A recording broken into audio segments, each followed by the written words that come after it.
I'm with Chris Kiriakou here, who's very well known in the estate agency industry as one of the leading thought leaders when it comes to Google AdWords and Facebook AdWords. Thank you. Chris, what is the difference between Google AdWords and Facebook AdWords for estate agents, and which one's the best? Okay.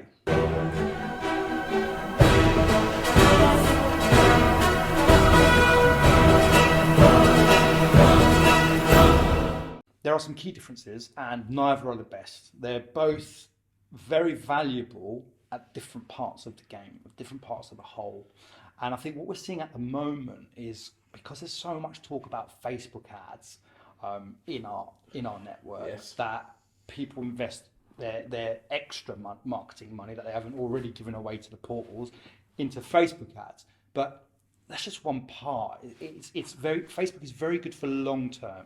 Okay, so what it's really good at is finding someone early on in their thought process. Okay. So, for example, if I wake up today and I decide, oh, you know what, it's about time we moved.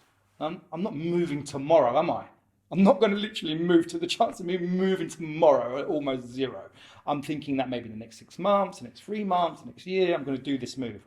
But what I do is I go into Rightmove, or I'll go into Zoopla, or I'll check out an estate agent, right? To see what prices are doing at the moment. And as soon as you do that, Facebook goes, oh, these guys want to sell. They're interested in selling. Let's put them in Joe Blogg's estate agent's advert audience, right? And so you put something in front of them, you put your guide in front of them, or your ad, or your automated valuation tool ad, and they become a lead. And then you ring them up and they go, oh, I'm just curious, just messing about. Right? And the agent goes, all right, okay. So that's why you really need email nurture as well to continue to speak to them over the long term.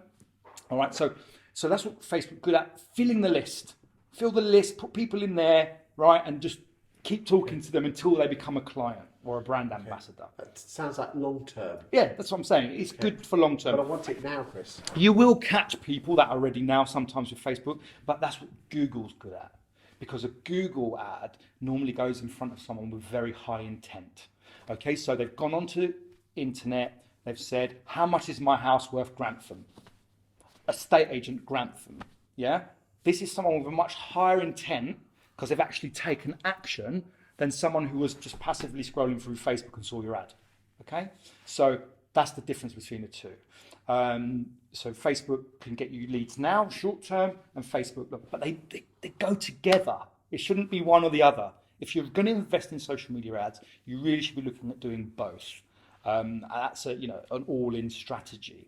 I was going to say, one of the other key differences, for the most time, Facebook ads are a lot cheaper per lead than Google, but the trade-off is higher intent versus I need to nurture that into a client in the long term. I mean, how much should agents be paying for a Google AdWord to get a free val? Because it's amazing.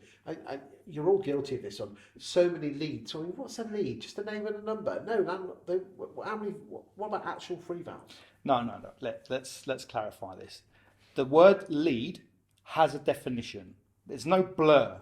Okay, people have been trying to blur what lead means recently to fit their own agenda.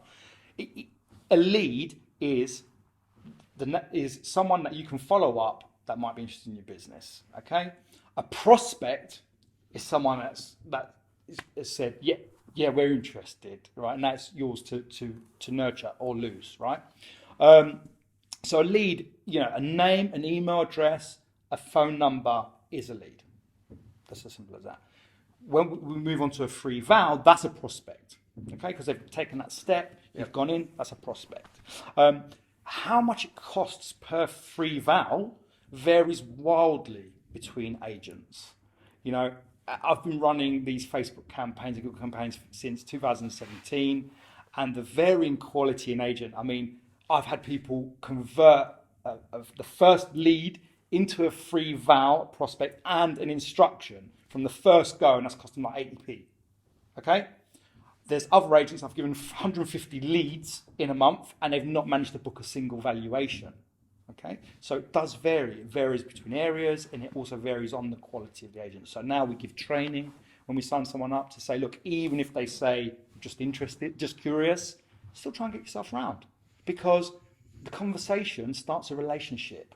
Okay, and when I'm sitting on the sofa with you and you've got no interest in selling your house, but we've had a great time, we've had a good conversation. Tomorrow, when you're in the coffee shop with Auntie Marge, who is selling her house, who are you going to tell her about? That nice man. You just that nice man. So just get yourself round, right? So it does depend.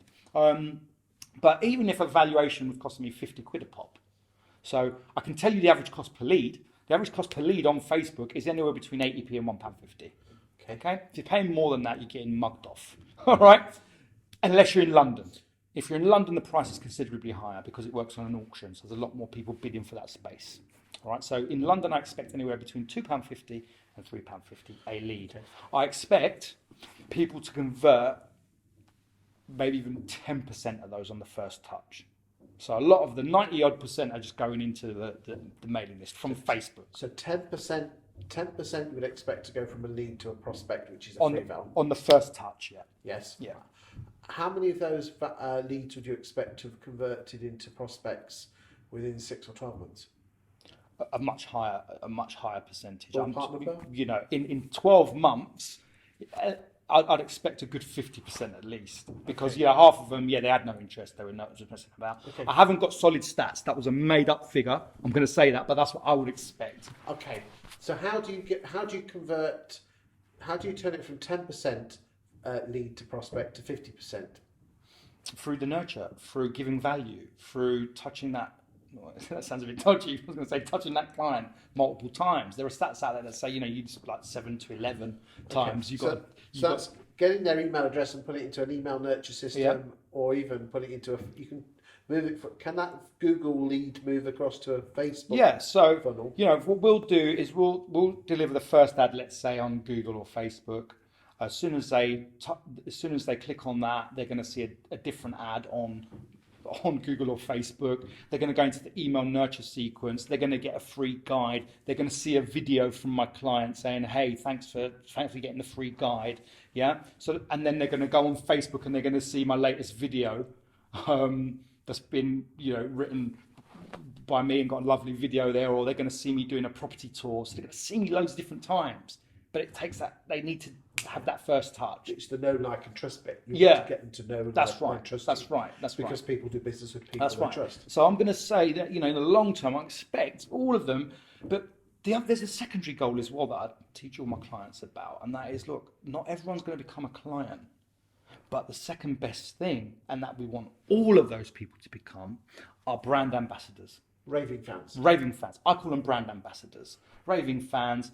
I want to make sure that if they don't instruct me, that they tell somebody else about me. And that's sometimes just as valuable. Yeah. Right? Because trust is transferable, That's right. Go and see Jim, he's a good lad. That's right. So when you ask me that, how many are going to turn into a free val? I'm like, well, all right, this will figure, but that's not always the be all and end all. Okay. But you have to think more holistically, bigger picture, and the long game. Well, what I can tell you is that if you don't do any of these ads, if you don't invest in Facebook or Google, you'll get none of them converting.